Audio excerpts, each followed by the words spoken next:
Quando eu estava me formando no ensino médio, sabe como é, né, ensino médio, tipo, terceiro ano e etc, né? Tipo, tem sempre esses papos de formatura ou viagem de formatura e etc. Teve, né, nesse ano específico, um grupo de alunos que fez uma comissão de formatura que foi justamente para decidir todas essas coisas. E uma das coisas que essa comissão de formatura queria fazer era um vídeo de retrospectiva. Como naquela época eu já tinha, né, um certo prazer em editar vídeos, né, eu pensei, nossa, eu posso editar esse vídeo de retrospectiva, né? Eu pensei, essa é a minha hora de brilhar. Só que, bom, no final das contas, tipo, foi um processo bem tumultuoso. Teve vários desentendimentos entre eu e a comissão de formatura, porque eles queriam um vídeo e eu queria, né, tipo, um outro vídeo. Ou melhor, eu queria o meu vídeo. E aí, no final das contas, o vídeo que passou realmente na cerimônia de formatura do terceiro ano e tudo mais, foi meio que um híbrido entre o vídeo que eu fiz e um outro vídeo que a comissão de formatura fez por conta própria. E no final, né, tipo, na hora de passar os créditos, o meu nome não estava nos créditos.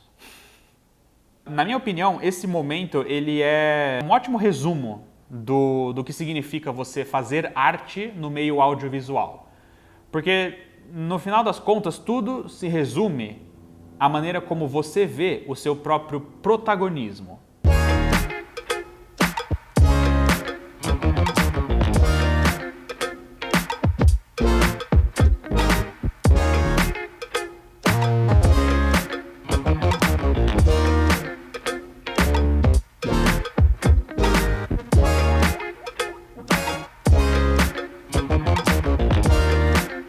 Sejam bem-vindos! Meu nome é Ricardo Kobayashi, eu sou formado em licenciatura e bacharelado em artes visuais pela Unesp e nessa série de vídeos aqui eu vou falar um pouco sobre como funcionam as aulas de mídia do IA. Mais especificamente, nesse vídeo aqui eu vou estar falando sobre a aula de mídia 5, que fala, né, sobre vídeo.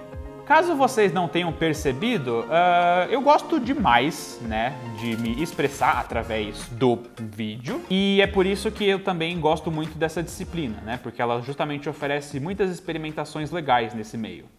No geral, Mídia 5 é uma matéria bem simples. A ideia é que nessa aula os estudantes de artes visuais possam aprender a usar a linguagem do vídeo para expressarem sua própria arte. E é isso aí. Mas isso é só a ponta do iceberg. Porque, para nós, atualmente, fazer um vídeo é uma atividade que é qualquer coisa menos incomum. Nós passamos uma quantidade diária de tempo só assistindo vídeos que é até um pouco assustadora, especialmente depois de 2 anos de pandemia de Covid-19. E por causa disso, é de igualmente assustadora importância que nós saibamos o processo de criação dessa linguagem, se quisermos ter alguma agência na forma como ela molda nosso mundo. E isso, felizmente, é algo que está sendo introduzido no ensino básico cada vez mais cedo. Graças à presença de smartphones com câmeras capazes de gravar vídeos com resoluções cada vez maiores, com uma miríade de aplicativos de edição de vídeo e inúmeras opções para poder divulgar e postar esses vídeos, basicamente qualquer pessoa que tem um canal de YouTube ou uma página de Instagram, TikTok e etc. já passou pelas etapas básicas da produção de um vídeo. A capacidade de uma pessoa se expressar através desse meio audiovisual é uma coisa muito mais individualizada do que costumava ser até alguns anos atrás. Inclusive, aqui vai um fato bastante interessante. Eu estava tendo uma conversa com uma colega minha sobre edição de vídeo, né? Aí ela basicamente disse que hoje em dia ser um editor de vídeo, né, saber operar cortes e transições de vídeo não é necessariamente uma coisa tão especial assim. Em princípio, né, tipo, no começo eu fiquei meio em negação, porque, bom, trabalhar com edição de vídeo é a minha profissão. Só que aí eu fiz, né, uma comparação com o tipo de coisa que eu preciso fazer hoje em dia para ter uma relevância no mercado de trabalho do audiovisual, e eu percebi, tipo, nossa, realmente, um cara que só sabe editar não consegue se introduzir no mercado, a menos que ele tenha um conhecimento de edição, motion graphics e de outras coisas que podem ser importantes. Inclusive também conhecimento de correção de cor, de efeitos especiais e também de como lidar com pessoas. então qual é exatamente o papel que uma disciplina como o vídeo ocupa nesse contexto específico? Ao longo dos anos, a minha percepção de como essa matéria específica deveria ser girava em torno de um aprendizado sobre as tecnologias da produção audiovisual, câmeras, lentes, equipamentos de luz, programas de edição. Eu achava que o único jeito de aprender a fazer vídeos era lidando com a parte profissional desse universo. Foi só depois de muito tempo que eu acabei aprendendo que nos dias de hoje o vídeo não é apenas uma indústria, mas uma ferramenta de autoexpressão individual que ocupa uma parcela enorme nas nossas vidas. E além do mais, eu também aprendi gradualmente aquilo que eu tenho dito ao longo dos outros episódios dessa série. O Instituto de Artes da Unesp não é uma instituição voltada ao ensino técnico. O curso de artes visuais visa o aprendizado de diversas linguagens que podem ajudar o estudante a desenvolver sua própria poética artística. Foi aí que surgiu na minha cabeça a pergunta: que tipo de arte só é possível de existir em um formato audiovisual? Eu acho essa pergunta muito interessante para se tentar responder em uma matéria como Mídia 5, porque ela inevitavelmente faz com que você expanda os seus horizontes e entre em contato com um monte de referências diferentes que habitam, né, o universo do audiovisual. Você vai poder achar inspirações tanto na videoarte, quanto na publicidade, ou até mesmo nesse vídeo aqui.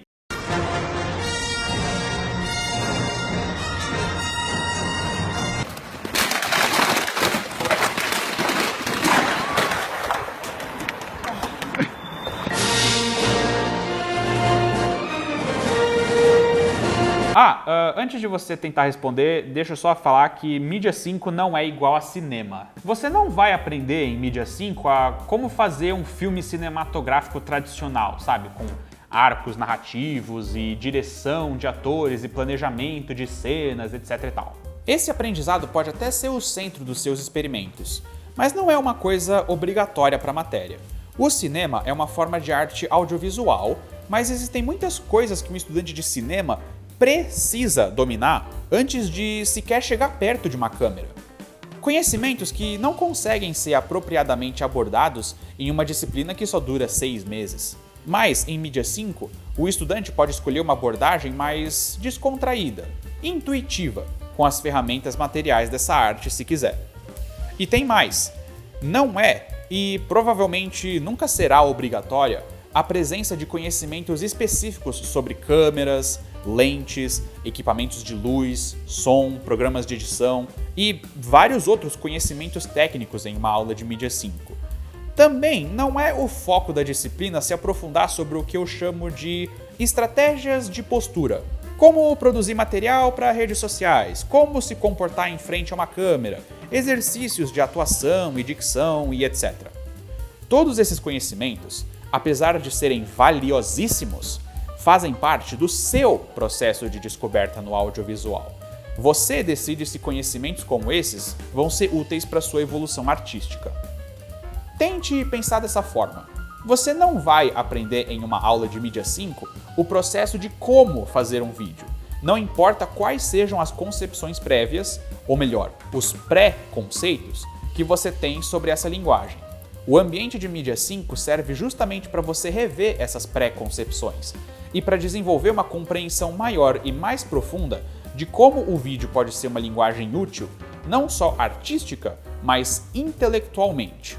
Porém, todos esses experimentos audiovisuais têm uma coisa em comum. Ok, 5 coisas em comum.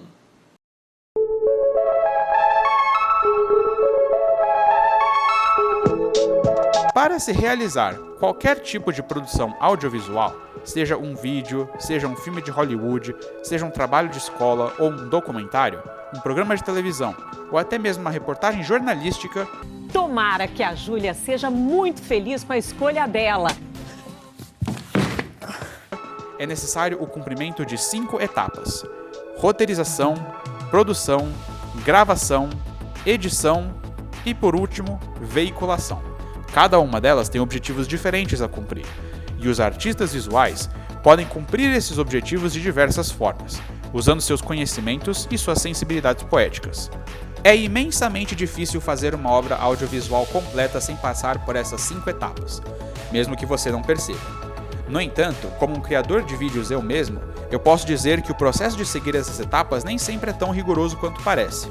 Essa estrutura de trabalho foi criada para sistematizar a produção cinematográfica, a fim de criar um padrão industrial que permitisse o total controle sobre tudo o que acontece durante a criação de um projeto audiovisual.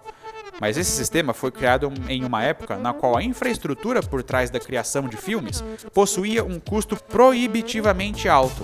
Na época de hoje, na qual existe uma diversidade enorme de nichos, comunidades e expectativas para o consumo de obras audiovisuais, as linhas que separam as 5 etapas estão cada vez mais borradas. Por exemplo, o filme Nomadland, da diretora Chloe Zhao, que venceu o Oscar de melhor filme de 2020, contou com muitas cenas onde a atriz Frances McDormand, que interpreta uma nômade viajando pelos Estados Unidos, interage com vários nômades reais em sua jornada. Vários deles até aparecem como personagens importantes na narrativa do filme, apesar do fato de que o filme não é um documentário. A história ainda é uma narrativa construída e encenada, mas que é complementada pela presença de pessoas reais e situações reais. Isso demonstra como é possível dobrar, fundir, distorcer e experimentar com cada uma das 5 etapas na hora de realizar o seu trabalho audiovisual, e buscar as respostas para as perguntas que irão aparecer durante a produção do seu projeto.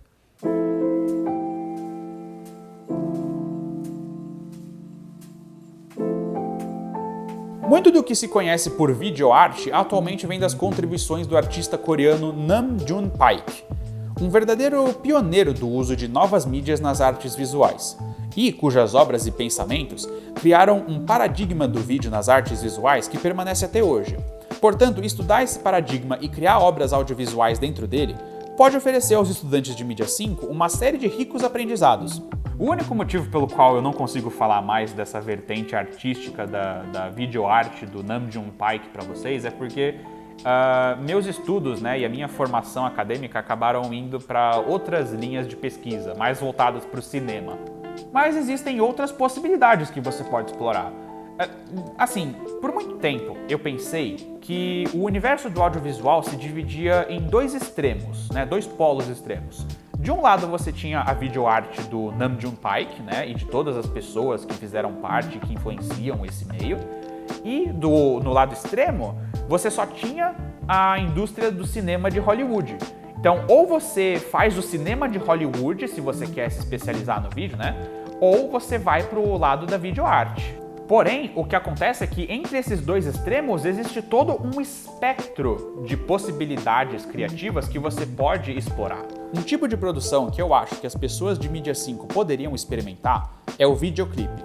Videoclipes são, na minha opinião, uma ótima combinação de experimentação artística e produção cinematográfica.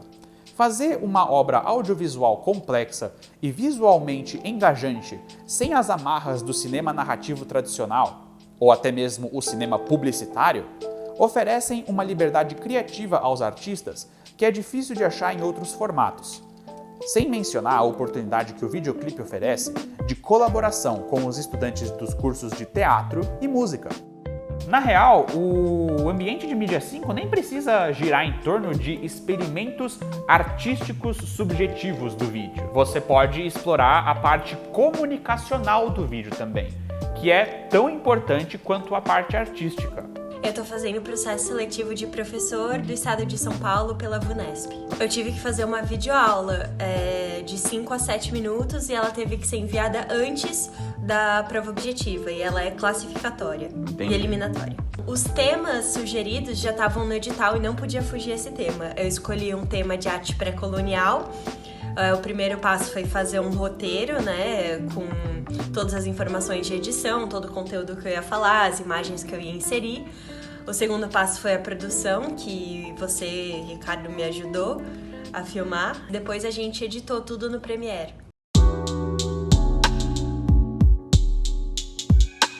fazer um vídeo complexo, né, como esse que você está assistindo, é uma tarefa relativamente fácil para mim. Só para esclarecer uma coisa, quando eu digo relativamente fácil, eu não estou querendo dizer que fazer esses vídeos foi necessariamente moleza, mesmo embora eu seja um videomaker freelancer, ou seja, trabalhar com vídeos é a minha profissão. Então eu não sei se exatamente eu sou uma boa referência no que é fácil ou não em uma produção audiovisual, não sei. Bom, enfim, voltando pro vídeo. Mas quando eu entrei na aula de mídia 5, né, pela primeira vez na minha graduação, eu era tão iniciante quanto vocês. A questão é, como é que vocês chegam no lugar onde eu estou? Bom, como pessoa, né, que já passou pela experiência de fazer um projeto audiovisual, tanto sem equipe quanto com equipe, eu vou detalhar um pouco de como é fazer essas duas abordagens e tentar falar um pouco para vocês dos prós e contras de cada uma.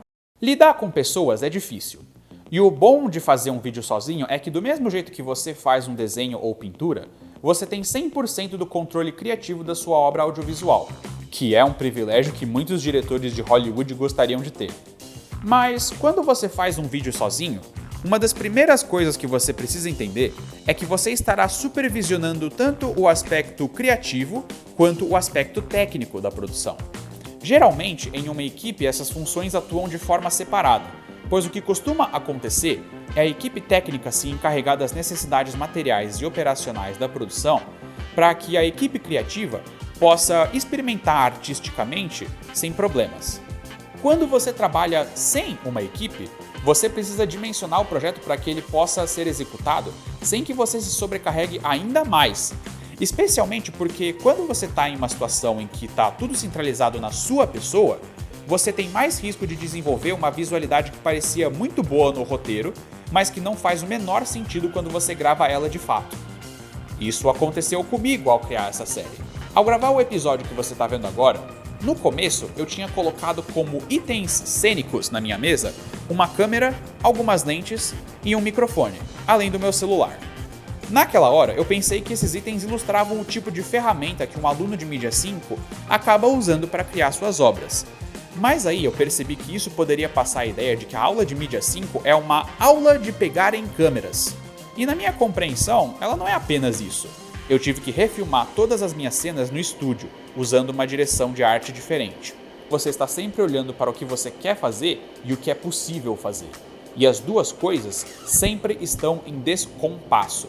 Mas, independente do projeto que você esteja fazendo, a ausência de uma equipe quase sempre vai fazer você recorrer à etapa de edição e pós-produção para salvar seu vídeo. Mas a edição não faz o trabalho ir embora. Ela só faz com que o trabalho esteja concentrado no computador.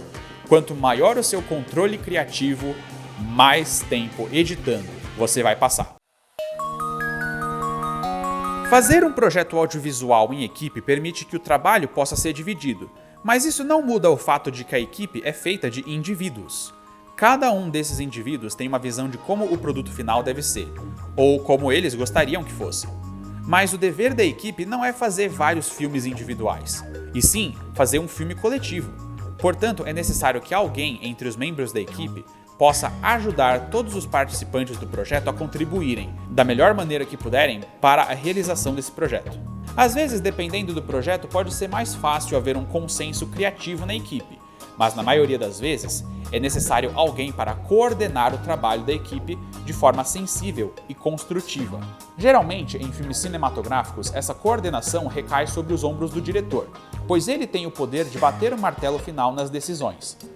Porém, o diretor pode escolher atuar sob as sugestões criativas de quem ele quiser durante uma produção. Por outro lado, há ocasiões em que o diretor só tem o poder de realizar aquilo que os produtores e as pessoas a quem os produtores respondem querem que ele faça.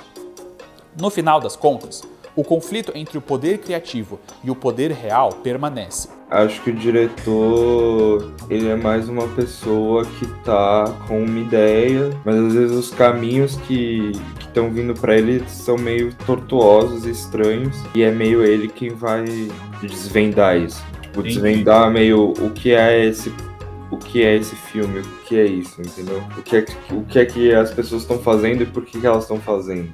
Por outro lado, mesmo que haja modelos de hierarquia que possamos utilizar na realização do nosso projeto, essa hierarquia não consegue se sustentar por muito tempo sem capital, seja na forma de dinheiro, recursos ou influência. Eu acho que um produtor ele tem que saber 100% do que está acontecendo em todas as áreas do projeto, entender as necessidades, as demandas de cada área e estar sempre muito atento a isso, assim. Acho que se você tiver uma boa comunicação com a equipe, o networking ele acontece não por você ser uma pessoa às vezes bem relacionada, mas por você ter uma equipe. Não sei, a gente tem que saber lidar com pessoas, isso é assim importantíssimo, mas também conseguir ter uma visão de processo artístico, assim, para que a produção ela não atropele o processo criativo, por mais que ela seja sem grana, independente, que tenha pressa. Então, saber medir quando ter pressa e quando não ter, eu acho que e quando ter calma e quando dar tempo para as coisas acontecerem, acho que é uma coisa importante. Às vezes, a única coisa mantendo um projeto de pé é a equipe comprometida com a sua execução.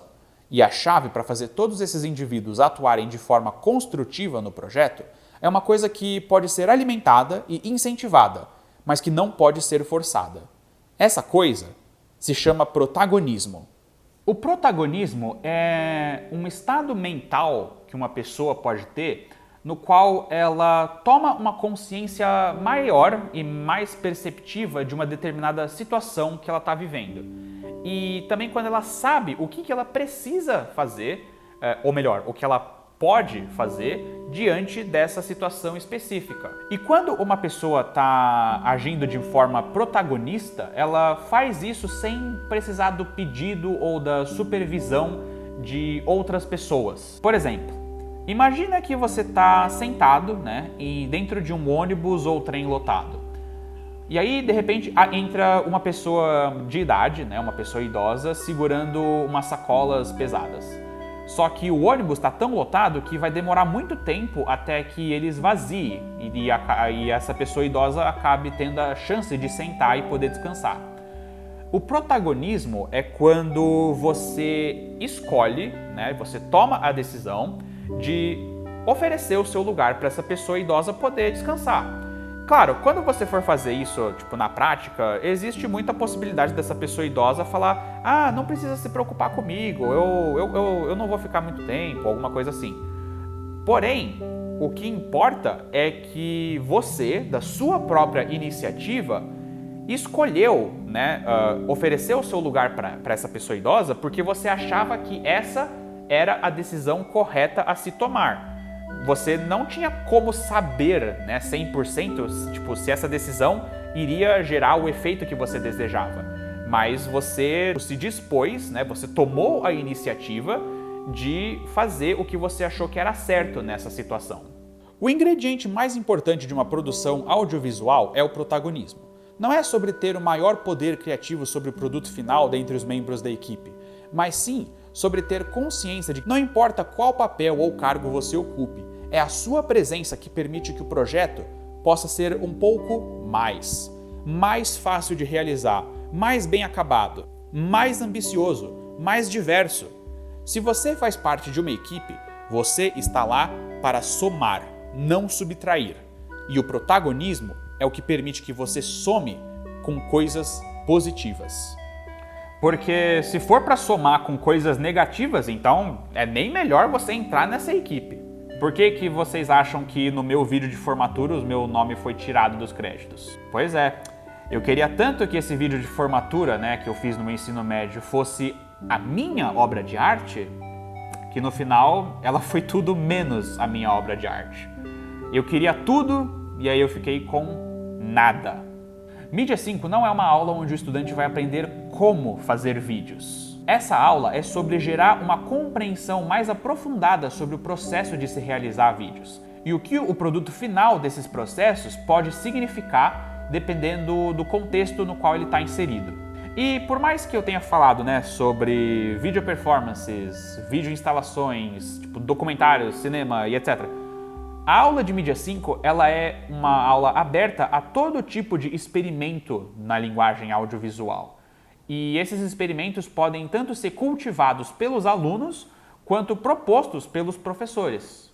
Mas o mais importante é que os alunos estudando Mídia 5 possam ter a oportunidade de lidar com o próprio protagonismo e saber o que ele significa dentro do contexto de uma produção audiovisual, seja ela coletiva ou individual. Bom, é isso por enquanto. Espero que o vídeo de hoje tenha sido útil para vocês e que vocês tenham aprendido um pouco mais sobre como o Instituto de Artes da Unesp funciona. Bons estudos e boas artes!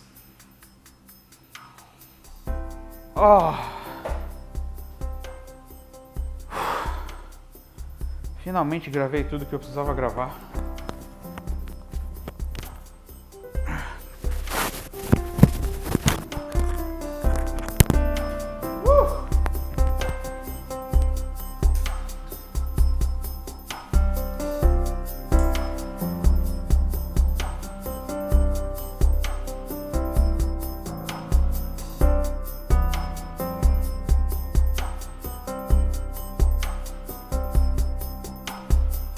Inclusive, não deixe de se curtir. Inclusive, não se deixe. Inclusive, por favor, se vocês gostarem desse conteúdo que eu tô criando para esse canal, não se esqueçam de se inscrever e deixar seu like. O apoio de vocês é realmente muito importante.